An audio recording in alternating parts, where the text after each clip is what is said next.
வணக்கம் நண்பர்களே, PM Kisan summon நிதி யோஜனா திட்டத்தில் 22வது தவணையான 2000 ரூபாயானது வங்கி கணக்கில் வர வைக்கப்பட்டிருக்குதுங்க. ஸோ இது குறித்து தான் இந்த நியூஸில் பார்க்க போகிறோங்க. அதுக்கு முன்னாடி நம்ம சேனலுக்கு நீங்கள் முறையாக வந்திருக்கீங்கன்னா மறக்காமல் சப்ஸ்கிரைப் பட்டனை கிளிக் பண்ணிடுங்க.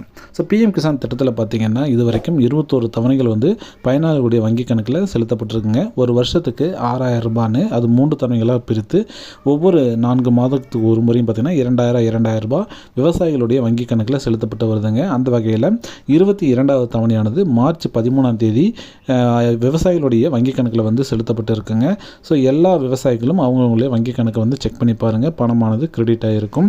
இன்கேஸ் உங்களுடைய பணம் அதில் கிரெடிட் ஆகலை அப்படின்னா நீங்கள் பண்ண வேண்டியது ஒன்று தான், இகேஒய்சி அப்டேட் ஆகிருக்கான்னு மறுபடியும் செக் பண்ணி பாருங்கள். அது மட்டும் இல்லாமல் உங்களுடைய நில ஆவணங்கள் எல்லாம் சரியாக நீங்கள் கொடுத்துருக்கீங்களா அப்படிங்கிறதையும் செக் பண்ணி பாருங்கள். கீழே பார்த்தீங்க அப்படின்னா பிஎம் கிசானுக்கு பார்த்தீங்கன்னா கம்ப்ளைண்ட் வெப்சைட்டும் கொடுத்துருக்காங்க, டோல் ஃப்ரீ நம்பரும் கொடுத்துருக்காங்க. ஸோ இந்த வெப்சைட் மூலியமாகவோ அல்லது இந்த டோல் ஃப்ரீ நம்பர் மூலியமாகவோ உங்களுடைய கம்ப்ளைண்ட்டை நீங்கள் ரெஜிஸ்டர் பண்ணிக்கலாங்க. ஏற்கனவே பல பேர் பார்த்தீங்க அப்படின்னா பணம் வரல அப்படிங்கிற மாதிரி சொல்லியிருந்தீங்க. அதுக்கும் நம்ம சேனலில் பார்த்தீங்கன்னா ஒரு சில வீடியோஸ் எல்லாம் நம்ம கொடுத்துருக்கோம். ஸோ எப்படி இந்த கம்ப்ளைண்ட் சரி பண்ணுறது, யாரை அணுகணும் அப்படிங்கிற எல்லா விஷயத்தையும் சொல்லியிருக்கேங்க. அதே மாதிரி நீங்களும் இப்போ பண்ண வேண்டியதெல்லாம் என்ன அப்படின்னா 22வது தவணை உங்களுக்கு கிடச்சிருச்சு அப்படின்னா கண்டிப்பாக நீங்கள் ஒன்றும் பண்ண தேவையில்லை, அதை அப்படியே விட்டுடலாம். ஆனால் கிடைக்காதவங்க அல்லது பெண்டிங்காக இருக்கிறவங்க என்ன பண்ணணும்னா கண்டிப்பாக ஒரு கம்ப்ளைண்ட் பண்ணிக்கோங்க.